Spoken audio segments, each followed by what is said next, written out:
Where I am working today in the United States, I will not call the name.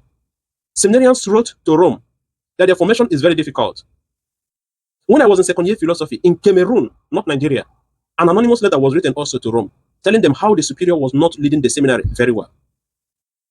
A priest also told me, let me not call the congregation, that when they were in South Africa, they also wrote a letter to their superior telling them that the seminary is very, very difficult for them.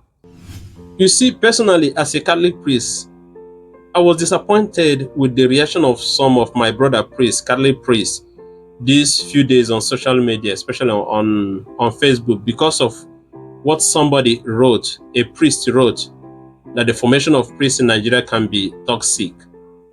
That's very serious, and yes, but that he said it is not my problem. But I was worried when I saw some priests that I thought could have corrected things. They jumped into the argument, they jumped into the noise. I started asking myself, when have we decided to prosecute the church on the social media? If we start telling ourselves that things in the church can change through social media, it means that there is no difference between us and the guy walking on the street. There's no difference. Every diocese, we have the Presbyterian Council. And then if you finish your formation, you're incapable of talking to your bishop sincerely, look at the things that I think that can change, then there is problem. There is problem. And if your bishop cannot listen to you, if you cannot decide as priest in your diocese, then is it on social media that you come and decide? When I finished my formation with my brothers, we wrote to the superior and said, look at the difficulties and look at the things that we think can make things work better. If you as a diocesan priest or even as a religious working in a diocese, as a religious who studied in Nigeria and is now working in Nigeria, if you cannot come up and say things to your bishop during the Presbyterian Council, it means that you have a serious problem. The bishop may not be the problem, but you are afraid of maybe what you're supposed to say. And then you come on social media and you start shouting. Where is the maturity? How have we gotten so low? And there are so many dangers associated to this behavior. Today we are talking about formation, that is formators. We say all formators. But the danger is that after talking about formators, tomorrow we are going to talk about bishops. And then after tomorrow we are going to talk about Pope. Since this thing came up, I saw somebody saying, yes, why can't there be a harmonization of remuneration of priests so that the priests in Abuja will get what the priest in Olo is getting? And no, people just start saying a lot of things. I just laugh at the whole thing. Now we can see, why can't there be a priest in a parish and this and this? No, a lot of things. We have not gotten to that level. Why should it be? Another implication of it is that it gives the impression that we are not organized. It gives the impression that we are living a fake life. Let me give you some examples. Where I am working today in the United States, I will not call the name.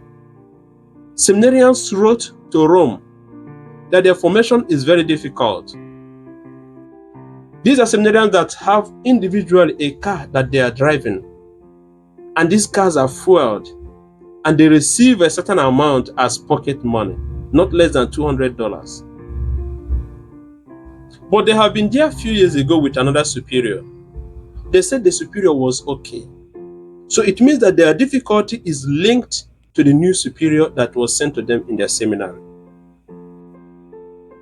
The problems we have are individual problems that they had to do with personalities. When I was in second year philosophy in Cameroon, not Nigeria, an anonymous letter was written also to Rome, telling them how the superior was not leading the seminary very well. A priest also told me, let me not call the congregation, that when they were in South Africa, they also wrote a letter to their superior telling them that the seminary is very, very difficult for them.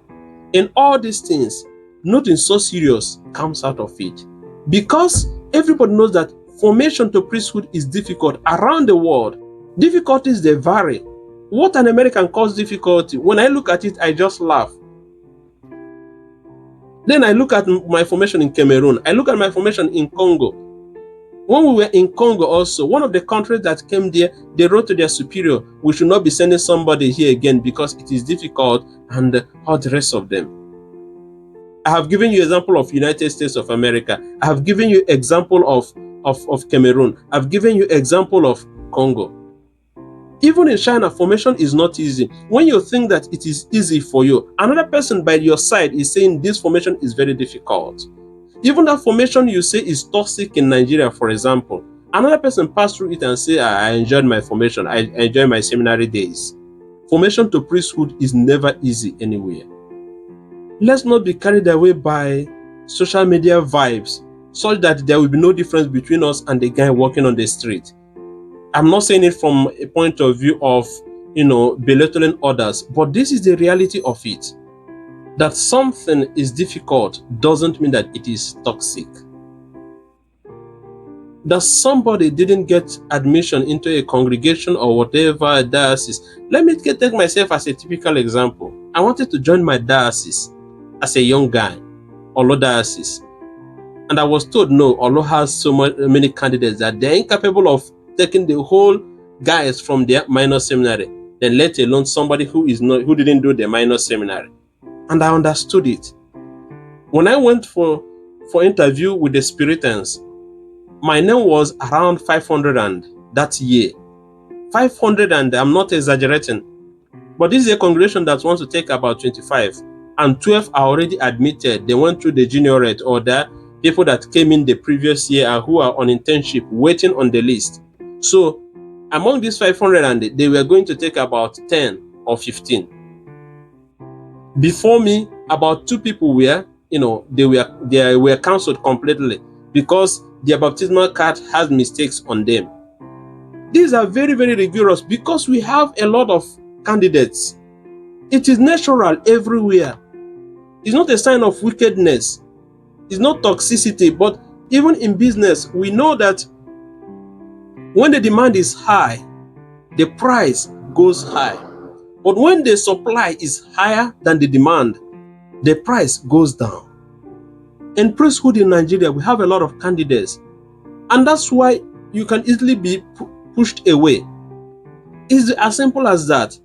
I am where I am today. My congregation is more than 200 years, and we are very solid, and I had nobody that put me there. I applied like every other person, and I succeeded.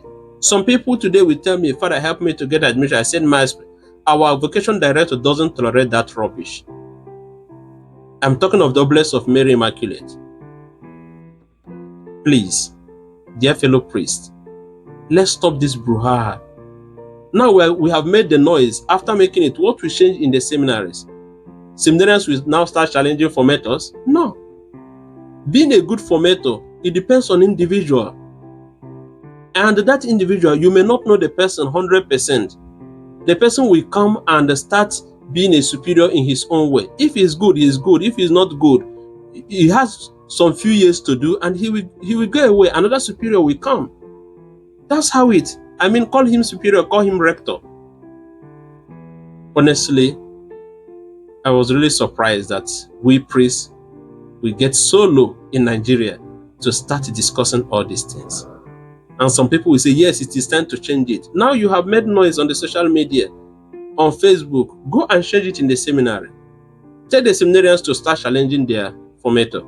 A seminary of class of 20 people that want, the bishop wants about 10 or 7 to be ordained. You are 20. Go and challenge your formator and see. Difficulty in priestly formation varies from one country and to the other. And one thing you have to know is that it is never easy in any country. It can be easy for individuals based on how they appreciate the formation, based on maybe their personal relationship with the formators. It varies. This formation you are saying that is toxic, and for another person it was a very nice moment in the seminary. I think we are bigger than this. My proposition is that if you want something to change in the church, especially in the church in Nigeria, sit down, articulate your points, saying it can be toxic. What are the causes of this toxicity? What do you really want to change in this formation? I mean, is it the outing of seminarians? Is it the money that should be given to seminarians? Is it the number of courses that seminarians do? Is it the prayer that is proposed to seminarians? What exactly? What exactly? Is it that the seminarians are so much disciplined, or they don't have the liberty? Liberty to do what? To go out, liberty to talk, liberty to, I don't know exactly. Sit down, articulate very well. What should change in the formative system or the formation system in Nigeria? Do seminarians wake up so early? Do they go to bed so late? Are you complaining about the academic workload? What exactly? Is it the spiritual aspect of it that is so toxic? At the end of the day, is it the interpersonal relationship with the formators, which can vary from one person to the other? For me, it can be very difficult. For another person, it may not be difficult. Let somebody sit down, write a book on it, or make out points, direct it to the Catholic Bishops' Conference. Let something be done to it. If nothing is done to it, when officially written, nothing good can come out of it, even when you talk about it from now till tomorrow. Even not all the bishops on social media. So how will it change? Not all the rectors on social media. How will it change? At the end of the day, when we give morale to some of the seminarians, they will go and apply them in the seminary, and at the end of the day, they will lose their vocation. Okay, now we have finished talking about formators. Get ready, we are going to talk about how postings are made in the diocese. We are going to talk about it also. We are going to talk how some bishops behave towards their priests. We are going to talk it on social media also. No, I think my brother priest, you may disagree with me, but I think we went solo on this one. We went solo. Somebody can say whatever he wants to say, but the way we jumped into it, it was not even necessary. This is somebody who never did philosophy or theology in Nigeria, and then by hearsay, and then some people that did formation, and they said, yes, it was toxic during your day. Leave the seminary. It's very simple. Leave the seminary. And then somebody said, I heard that it is said many are called, but few are chosen. And then the person changed it. I think that few are called, but many are chosen. No, it is not I heard that. That was Jesus himself who made that comment. Jesus made that comment. So it is not something that somebody will just wake up and change just to suit his own narrative, and we just clap about it and we pass. This is somebody changing the words of Jesus. Let's be careful. Even the devil quoted the Bible to Jesus. Let's be very, very careful. What started as ordinary this thing can also cause a lot of havoc in the church. Let's just be very careful. Luther never thought that his movement, what he was proposing, will bring a perpetual schism in the church today. But when he saw it coming, even himself, he cried. He never expected it. Let's be careful. We may think that it is the Holy Spirit that is pushing us, but it may not be the Holy Spirit.